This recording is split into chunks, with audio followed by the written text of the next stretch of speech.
भारतीय नागरिकता अधिनियम 1955 के तहत हमने देखा था कि भारतीय नागरिकता अर्जन करने के क्या क्या तरीके हो सकते हैं, जिनमें हमने लास्ट वीडियो में देखा कि जन्म के आधार पर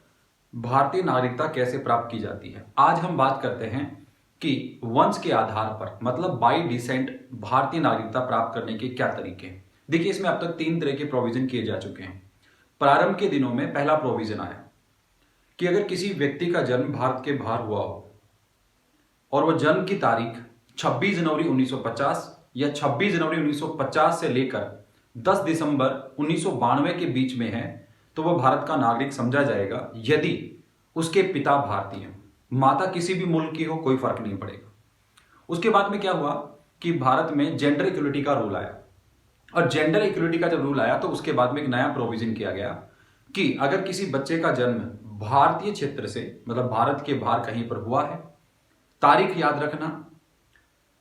10 दिसंबर 1992 से लेकर 3 दिसंबर 2004 के बीच, कि या तो 10 दिसंबर 1992 को हुआ हो या 10 दिसंबर 1992 से लेकर 3 दिसंबर 2004 के बीच अगर किसी बच्चे का जन्म भारतीय क्षेत्र के बाहर अर्थात भारत के बाहर हुआ है, तो वो भारत का नागरिक समझा जाएगा यदि या तो उसके पिता या फिर उसकी माता भारतीय हो। अब तीसरा प्रोविजन जो करंट में जो चल रहा है उसमें कुछ प्रोविजन खास हैं, उसको देखिए कि अगर किसी बच्चे का जन्म है वो भारत के बाहर हुआ हो तो वो भारत का नागरिक समझा जाएगा। उसके लिए कंडीशन जरूरी है कि या तो उसके पिता भारतीय हो या उसकी माता भारतीय हो, ये तो पहली कंडीशन। दूसरी कंडीशन ये कि बच्चे के जन्म के 1 साल के भीतर भीतर माता पिता को जाना है इंडियन कॉन्सुलेट के पास और वहां पर रजिस्ट्रेशन करवाना है,